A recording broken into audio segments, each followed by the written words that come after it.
What's going on, guys? What's going on, YouTube? Tips and tricks on how to pass your journeyman exam. Things that helped me and that would have helped me before I took mine. I took mine one time, passed it, and I must have got lucky because I'm not a bright guy. Was not that bright in high school. Got okay grades. Wasn't a straight A student, but I got that license, so that's all that matters. Take that test, get your license. That's the goal, right? Make more money, take care of your family, take care of your friends and family. So let's go into tip number 1. Call your testing center, schedule or call your trades board, schedule that test.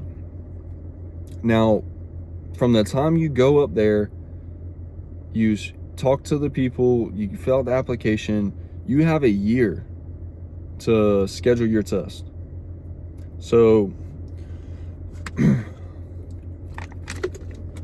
say it's August right now, and say you go to the trades board, you fill out your stuff, you have until next August to take your test. So say you schedule it July of next year. It's 2026. I want to take the test 2027 in July. You can do that. Whatever time frame you pick, I picked 3 months to kind of put pressure on myself, but whatever time frame you pick, it doesn't matter. You have a year. The longer the better. For me, I wanted to go ahead and take it, see if I was going to fail or not, and that way I could, see what's going on. So I did it 3 months out, and what that's going to do is it's going to put pressure on you. Good pressure that you want. It's going to put stress that you want. You're going to have it in the back of your head every day, every weekend, whatever. When you're laying at night in bed, you're like, I got this test coming up. And it's going to push you to study for that thing, and it's going to push you guys. So that's my main thing. If you're iffy, if you're a procrastinator, just like I am, I'm a procrastinator, go ahead and schedule your test. Another reason you want to schedule your test is whenever I scheduled mine, they give you a piece of paper with all your info on how to go to the testing center, what numbers to call, what your ID is, whatever all that crap is.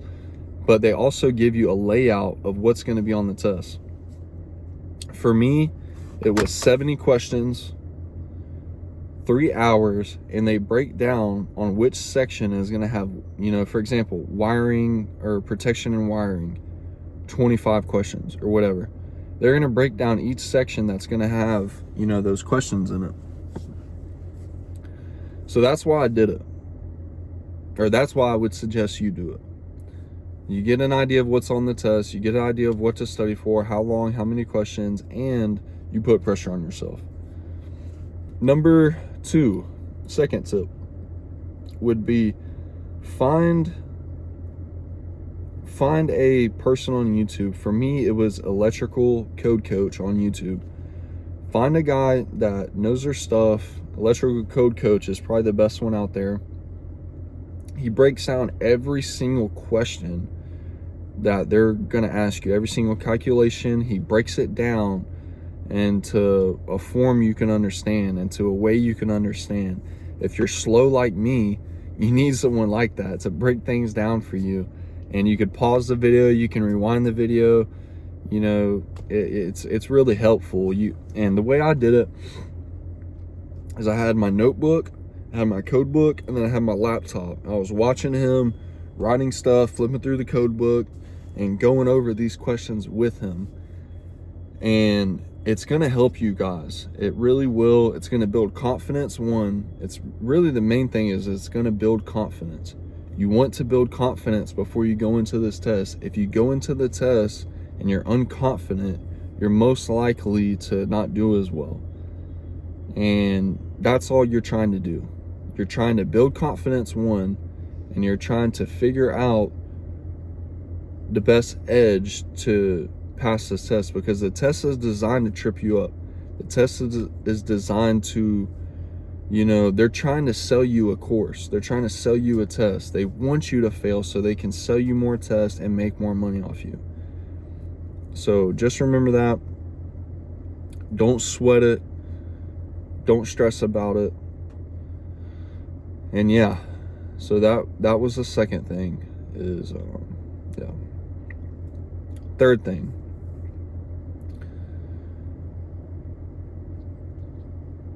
if you can, use everything to your advantage.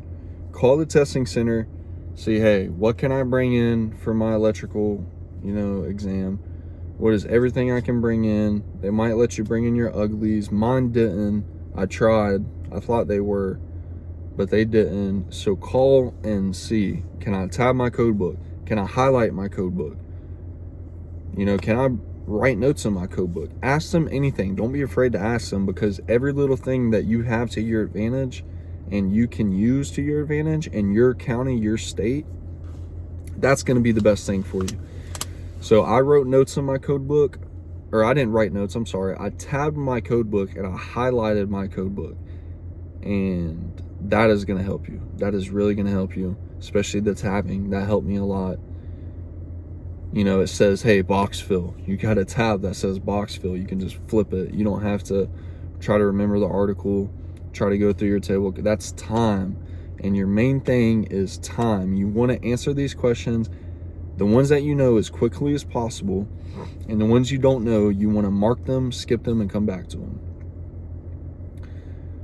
So yeah, that would be my third tip, is call them, try to see everything that you can do, and that's going to help you out. The fourth tip would be answer all the questions you can. If you can go through those, for my example, 70 questions, and you mark, for example, say you mark 30 of them, you don't know 30 or 40 of them. Well, hey, you got a lot of them right, or you got a lot of them that you knew already. Now you have time, you say you have an hour and a half or 2 hours left. You already went through the ones that you knew. You worked them out really quick because you were studying. Now you can come back to those ones that you marked. Now, when you mark a question, when you hit the flag and you're going to come back to it, always mark an answer. A, B, C, or D. Always mark an answer. If you don't have time to go back to that question at the end of your exam or end of your thing, if you don't have time to come back to that question, it's going to mark it wrong no matter what. If you don't answer that question, it's going to mark it wrong. So go ahead, answer the question. If you don't have time, at least you have a 25% chance to pass your exam, or 25% chance to get it right. That might be the difference between a passing grade and a failing grade. Along that note, use your index and table of contents. So mark your question. Say you went through all the ones that you knew. Now you're coming to some ones that, like communication or something that you haven't done a lot in the field and you don't have a lot of knowledge on. You're going to be able to go, or you can flip. What I did is I flipped to the back of the book, went to the index, and would look at the key words like switches or blah, blah, blah, just overhead conductors or overhead services, whatever.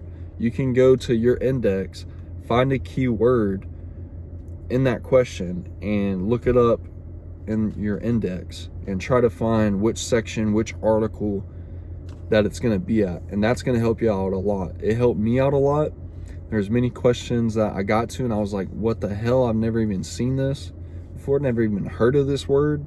And I went to my index and ended up finding it and answering and passing that test. And sometimes you'll look for another question, or you'll be looking for a question and then you end up finding another question that you didn't know. And that happened a couple of times to me in the test. So go to your index, go to your table of context, which your table of context is at the front of the book. It's going to have, which articles is which, what different section it is. Then your index is in the back of the book. That's going to have your key letter words. And if you don't know something, you could flip back and it'll tell you kind of the article that word is on.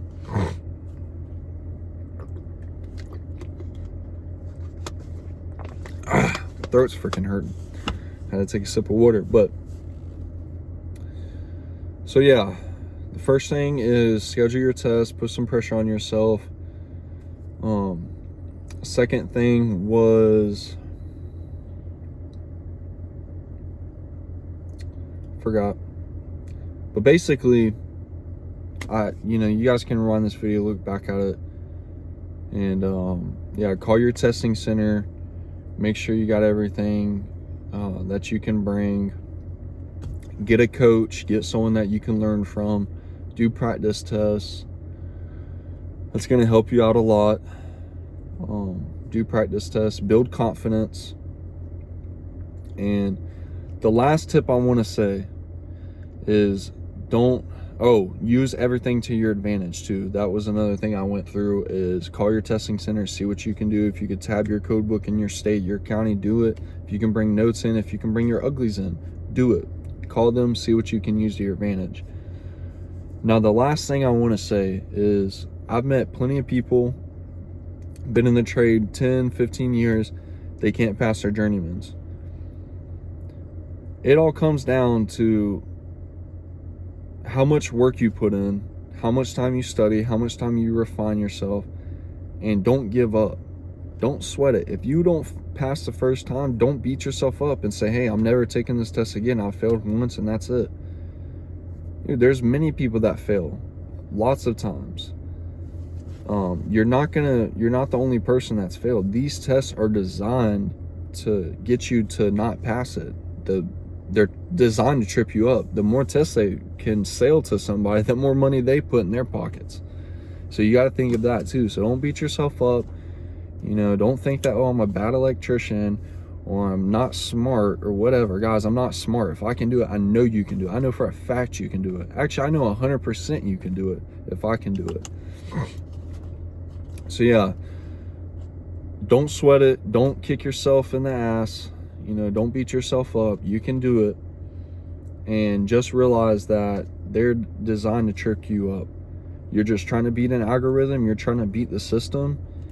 And hopefully these tips and tricks helped you guys. If you have any questions, any type of, you want to learn something or you want to reach out to me about something I didn't cover in this video, leave it in the comments or reach out to my email. It should be in the description or my channel somewhere.